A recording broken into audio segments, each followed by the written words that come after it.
used to be bullied in high school, so I never felt like I could be myself, and I didn't really know what myself was. So I guess this year, my journey on TikTok was just a reminder to myself that I'm worthy of love. Because? Oh, I started therapy because of my battle with mental health, mental illness. I think when I was around 13 or 12 actually is when I started to struggle with it, but 13 is when it became a prominent issue for me that like I need to seek professional help. Bakit nagkaroon na ng ganung decision na I need to seek professional help? I think it's my mental health got to the point where it was so bad that it was hindering my ability to function on a day-to-day basis. So naging depressed? Yeah, depressed. And then I started self-harming and all of these different. Like in what way would you hurt yourself before? I would. You would cut? Yeah, I would cut myself. I think when my emotions get really strong, especially negative emotions, I feel very tense. I feel very tight. Like everything, the world is just crushing down on me in a way. And at the time, my only outlet, my only coping mechanism that I knew of was when I cut myself. Well, it was a bad way of thinking that's how it solves the problem. Terrible way of thinking. But it is a terrible way of thinking that hurting yourself will release you from the inner pain that you were feeling. Kasi may kinuusap ako, the reason why they hurt themselves physically is because the internal pain is too much that they have to see an external pain just to divert from the inner. It's kind of feeling like there's a release, like you're just... At saka nadadivert sa ibang lugar yung pain when it's too much. When in fact, it's not.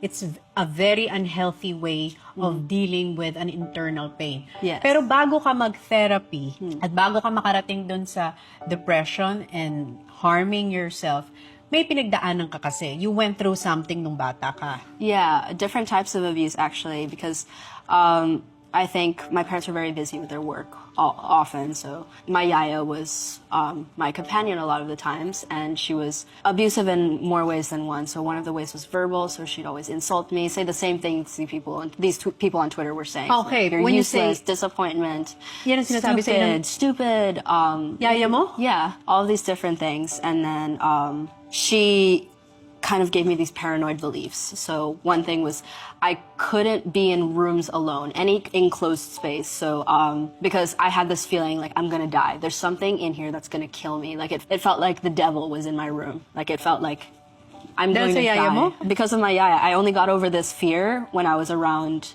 14 years old. Why 15 will years old. she lock you inside confined spaces? Yes. So one thing was sometimes if I was supposedly bad or anything like that, or if I was crying or anything to try and get me to stop, she would get like a stuffed toy, and she'd say, "This stuffed toy is gonna kill you. It's gonna do this to you and that to you." She put the stuffed toy in the closet, and she'd lock me in the closet.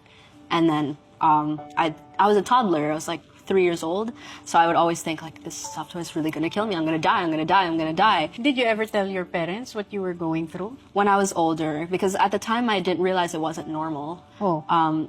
It was all I had known for a while because I was a toddler, and I didn't realize this wasn't a regular kind of disciplinary action or move or anything like that. So I remember I casually mentioned it to my first grade teacher.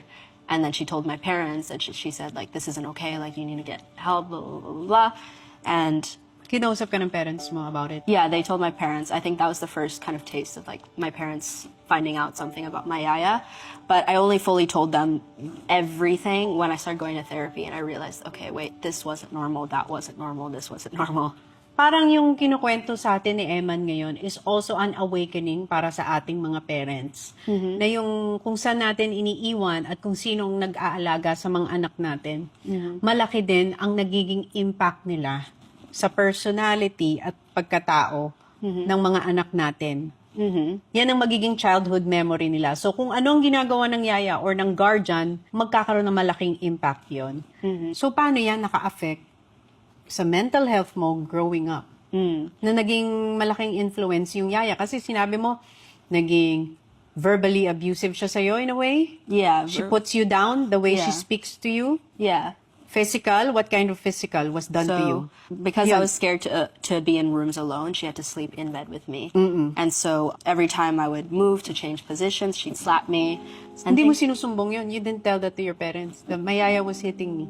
No, I didn't. I didn't realize it wasn't normal. I think for a lot of my childhood, I thought a lot of these things were normal.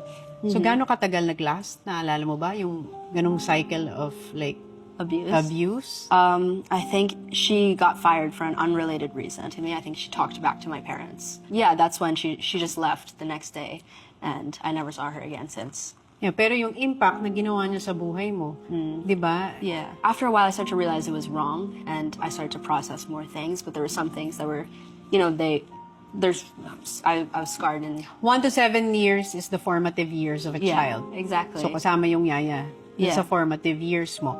So, ano yung mga na-realize mo na wrong that were done to you? Aside from being locked in the closet, put down Like- sa words. Things also related to sexual experiences. Oh, paano yung sexual? Alam to ng parents mo na ngayon? Yeah, they do. Okay. One thing was I had always known what sex was. I had always known since for however long. I never had to have the birds and the bees kind of talk with my parents or anyone, or when, in wellness class, we had a wellness class where they teach sex ed, and Alam mo na. I knew all of this.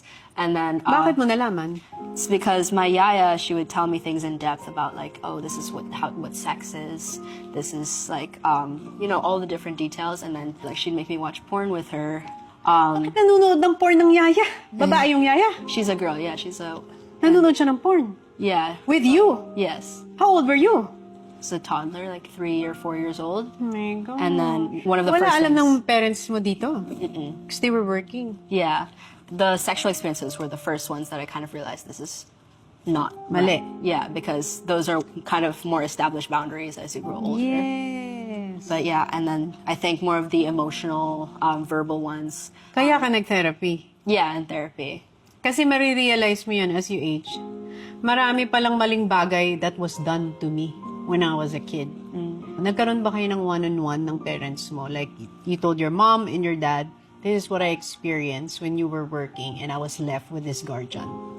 Nasabi mo yan sa kanila. I never told them just like this, all in like an hour-long conversation, but it was always I'd mention bit by bit, she did this, she did that. It was slowly as I was trying to figure out different bad things that she did, I'd slowly tell them more and more and more and more. Anong sabi ng parents mo? They resented my yaya, I'd say, because they were already made aware of my mental state, and I think I heard you were also bullied in school. I was, yeah. Bullied in what way? I was very outspoken, very, weird, some may say, like very quirky, but in a lovable way. And that was always my shtick in a way. And then not only was I a loud person, but I also loved very loud, like I just said. And so I had crushes. So I had a crush on him. His friend actually had reached out to me and started messaging me, and the friend was someone I had a crush on before, and he publicly like rejected me, and it was an awkward situation and very tense between us. So when he reached out to me and started talking to me, I was like, okay, yay, like it's not tense anymore, like it's not awkward, anything like that. And he messaged me, and we were just talking back and forth, and then one day he messages me asking for nude pictures, like for pictures of me in my underwear, and I was around 13 years old at the time. Okay. And And of course, you were 13 years old. I was 13 years old. I had never held hands with someone, kissed anyone, anything like that. So of course I said no, like I'm not doing that. Of course not. And then he keeps asking and asking and asking and asking. How old is the guy? 13 din. Yeah, he's also my age. And so he keeps asking and asking, please, like just send one, just one, just one. And after a bit, I was like scared because we're so tense before, it was so awkward before because he had rejected me, and before then he was my friend, and I just wanted my friend back, so I was just like, okay, I'll do it. I sent him one picture, and I thought that would be that. We'd go back to our regular conversation. As in naked? Underwear at the time. I thought it would be over, but then he kept asking again and again and again, and I think I had sent him maybe 2 more pictures, something like that, 1 to 3 more pictures, until I finally said, okay, no, absolutely no more, like that was my line, absolutely not. But then he knew that I liked his friend. I had a very big crush on his friend. And so he tells me, like, can I send this to my friend? I really want him to like you. I want him to get over this girl and like you. And I think he'd really like these pictures. And so me being 13, I had no idea how relationships worked, how winning someone over was, or flirting or anything like that. So I was like, okay, if you think it's going to make him like me, then okay, I'll let it happen. And so he sent it to him, and then my crush messaged me and said like I'd seen it, and we went into this back and forth like every other day, sometimes days in a row. He would ask me for pictures, and I got no pleasure from it, like sexually. I got no pleasure from it at all. My pleasure from it was just he'd message me, he'd talk to me beforehand, and then it was just this false hope that like he'll like me back one day. You were manipulated. Yeah. At 13 years old, diba? But at 13, you didn't know any better. I didn't. Ang gusto lang niya is to get him to like me back. But Yes. diba, it cost you like... Yes. And then he'd been asking days in a row, sometimes every other day, minimum every other day he'd ask for one. Later I find out, one of my friends tells me, he's sending all of these pictures, every single picture, video, whatever I had sent to him was being sent to a group chat of 50 guys, something. Sa school. Yeah, for a year, 2 years, I think. There was no guy I'd ever met that didn't or couldn't have access to pictures of me naked. So at 13, paano mo hinandle yun? When I first found out, I was just numb. Like, it was just like, I think I was in such shock, but I think the effects were much more subconscious because everyone had already started to label me as a whore. Like, they tell me to my face, they'd say, you're a whore, you're a slut, anything like that. And yeah, I always assumed it's my fault. I put myself in this situation. And I am a whore. I am a slut. I am a crazy, wild, whatever everyone's labeled me as. And so... So in-embrace mo na kung ano yung sinabi nila sa'yo. Yeah, I kind of was just like, okay, if this is what I am, then that's what I'll be. This is my attempt to win people back. And so I would host parties, I would buy tables for people at the club, anything like that. Just trying to fulfill this crazy, wild persona that was put onto me. And at first it worked. People were like, I won people over. Yeah, I was cool. I was cool. Girl. I was cool, rebellious, things like that. But again, I was still hurting. Kasi for a while, you believe all the lies na pinroject sa'yo ng mga tao. And it's a long journey. At 18 years old, imagine, ang dami mo nang pinagdaanan. Tapos this controversy didn't help also. Yeah. Kasi parang binalik ka lang dun sa dati mong pinagdaanan. Yeah, I think that was a real test to my growth was when this controversy happened. Because after I graduated high school, I was like, this is my chance to heal and to be myself and to... Paano ka nag-heal? I think I've just had a newfound appreciation for life and for myself. And I think some of it rooted from therapy, some of it rooted from new friends, a new environment, some of it rooted also from TikTok. And I think when I started posting on TikTok, I started to realize people actually want to hear what I have to say. They want to hear about me. They're interested in me. They actually care about me. It helped me realize my value. It helped me realize the value and the things I can contribute to this world. And so I always thought it was good karma. What was happening on TikTok, this kind of my platform growing in a way, was good karma for all I had to endure in high school, childhood, whatever. And so when the controversy happened, it felt like the whole internet was against me at one point. O parang bumalik nung high school. Yeah, I start to question myself. Buong school, ngayon internet na. Yeah, I start to question myself. I start to think, maybe I'm not a good person. Maybe I don't deserve to be happy. Maybe I don't deserve this. What if I just died? Like, the minute that idea came into my head, I stopped myself and I gave myself a pep talk out loud. I told myself, you are so worth it. You have worked so hard to get to this point where you are so happy in yourself and you can express yourself freely. You are not going to be letting these same type of people from high school, these same yaya from high school, this same kind of person in a different font, do the same thing to you. You need to break this cycle of constantly letting other people bring you down. Gave myself a pep talk for a while, just out loud talking to myself in my room. And then I felt better. And I didn't go down this depressive rabbit hole, turning to suicidal ideation and self-harm and all these different things.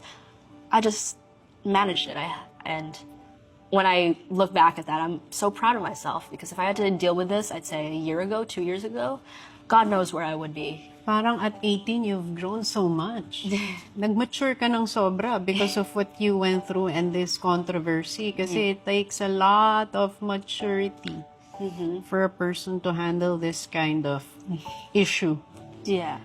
So, anong naging role ng parents mo navigating this controversy? my dad he's obviously in the public eye as well, and so he's faced similar he's faced controversies before, and he told me like the same thing a lot of artistas and people in the public eye told me. It's just don't let it affect you. You can't control that. What you can control is how you digest it, how you manage it, and so do what you can to make sure it doesn't get to you is the main thing. And after a while it'll pass, and it did pass. Like my audience is back to normal now, all these different things, but I think Lilipas din lahat. yeah. Pero alam mo, when you go through things like this, trials like this, challenges, you learn something about yourself. May natututunan ka sa sarili mo. And the main thing that you learned about yourself is that Eman is. I'm loving, I'm loud, I'm bubbly, I'm happy, I'm outgoing, and I'm unapologetically myself. I think that's the best way to put. Healing is a lifelong journey.